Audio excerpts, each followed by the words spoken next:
Microsoft Word 2003, entering text and symbols. Okay, we kind of understand our toolbars and some of the other features we have around our workspace, but hey, that blank space is staring you right at you, going, fill me with some text and maybe some symbols. We're going to see how to do that in this video. Here in this video, we're going to take a look at some of the basic functionality we need to be able to do in order for this to be a successful application. We need to be able to enter text and symbols. Number one, we're going to take a look at how we type text into our work area. We'll even take a look at how we can hide certain types of text that maybe we don't want to show up on the screen or on the printed paper. And then we have inserting symbols. A lot of times people are always saying, boy, Chris, how can I get that really cool copyright symbol that you put at the end of some of your stuff? How do you do that? I don't see that one on the keyboard. Well, I can show them how to insert that particular symbol. So the first thing we're going to do is get some text into Microsoft Word, because remember, this is a word processor.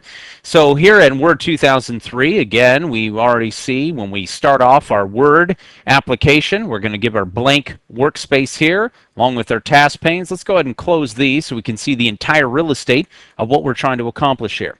Now, the thing that you'll find out is that whenever you start typing, you are going to be inserting text. Now, there are two ways that you can do this. You can do inserting text by typing in something like, hello, this is a test of the text writing system of Word. So as I type, you'll notice that the text just streams across, and when it reaches the end of my margins that I see up here on my rulers, it will then word wrap down and start another line. This is just standard behavior. Now, what happens though if I want to say, instead of typing text writing system, I want to call it the excellent text writing system of Word? I can take my mouse and position it right here at the beginning of text and type in excellent. Now notice that what it's doing right now is it is inserting the text. It isn't overwriting the text. Now, how do you do that?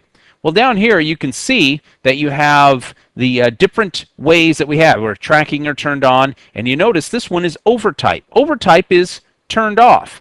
Now, if I double click on it, it is now turned on. Notice how it isn't grayed out like I saw before. Now it's typed here. So now if I tried to type excellent right here, so let's go ahead and back up, excellent, and just hit the backspace there. Now watch what happens when I type excellent.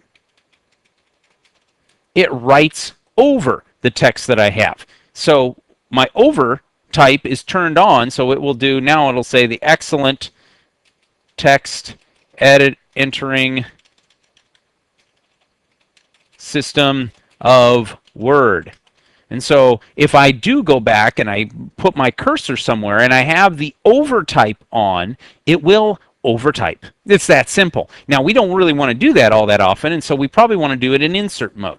To turn that off, we just merely double click and it turns it off. You can also, you can't see me doing this, you can also hit the insert key. I just hit the insert key. Notice how it turned that OVR back on. Now I'll hit it again and it turns it off. So instead of having to double click down here, you can also come and use the insert key on your keyboard, and this will allow you to then switch between insert typing and over typing.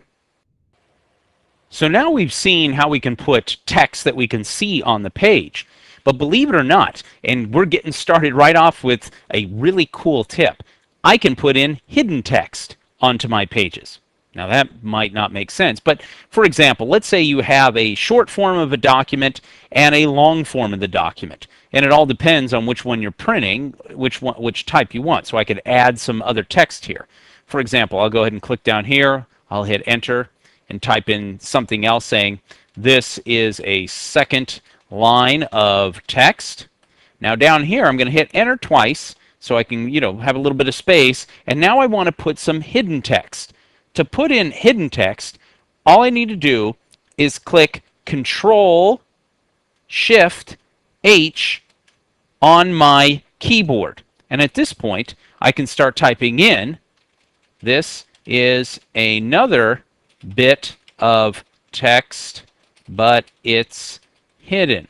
Now, you hear me typing, but nothing's showing up on the screen. So what I will do is I'll hit Shift Control H again, and that'll turn off the hidden typing. And now if I start typing again, just like I didn't type anything else. Now you might be thinking, okay, Chris, you're just trying to fool me here. You were just pretending you were typing there. There isn't anything there. There's no text. Well, all we need to do is come up here to this button where it says Show and Hide. And when I click on this, look at that. It shows me not only my character keys for like my return to do a new paragraph. That's my hard return right there. We'll talk about these symbols later on. But look at this. This is another bit of hidden text, but it's hidden.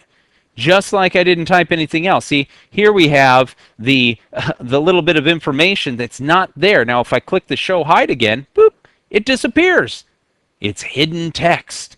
And all I need to do is just turn it on to show what's there. It also, anytime you see this text, you are then going to see the blue little bit of line, the dotted underline, which indicates that the text is formatted as hidden.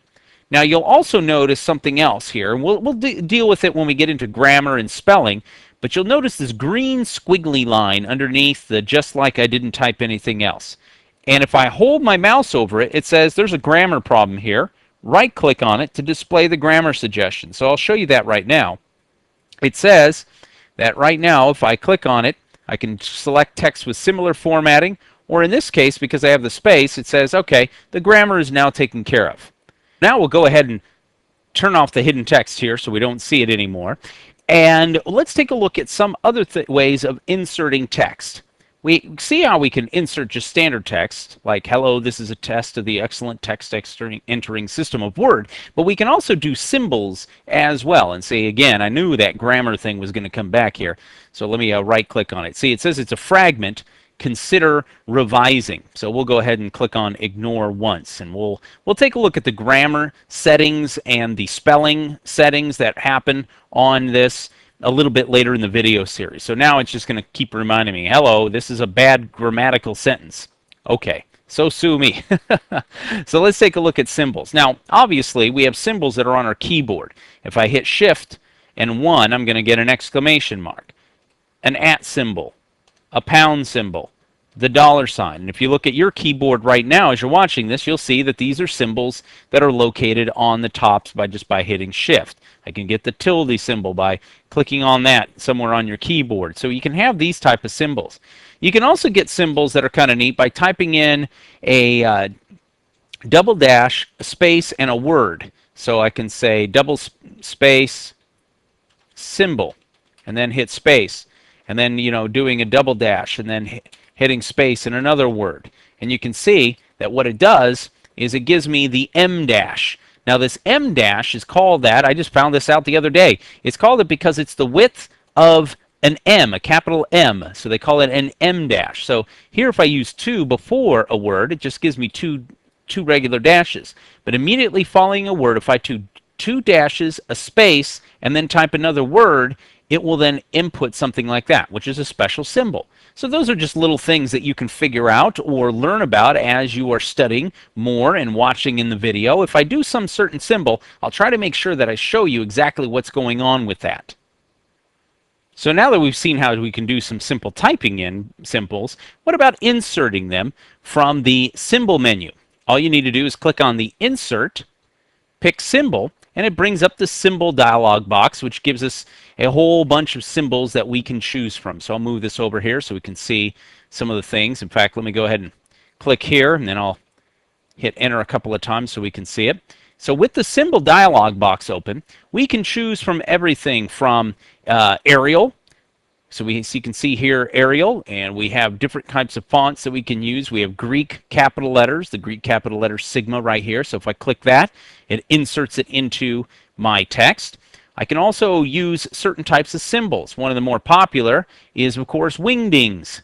Wingdings, our friendly favorite. We got OK symbols here, and we've got happy faces here, and we've got airplanes and religious symbols and all kinds of things. In fact, the email, did you get a letter or not, or whatever you want to use. And you have a whole bunch of these symbols that are all available, different types of numbering for bullets, little accents that you can use, and these are great. So if you're wondering, hey, where can I find some really cool symbols to add to my particular text, all you have to do is come in here. Wingdings have it. There's several forms of Wingdings. You got Wingdings 2 and you got Wingdings 3, and each one provides you with clocks and other number buttons and things that you can have, different types of pointers.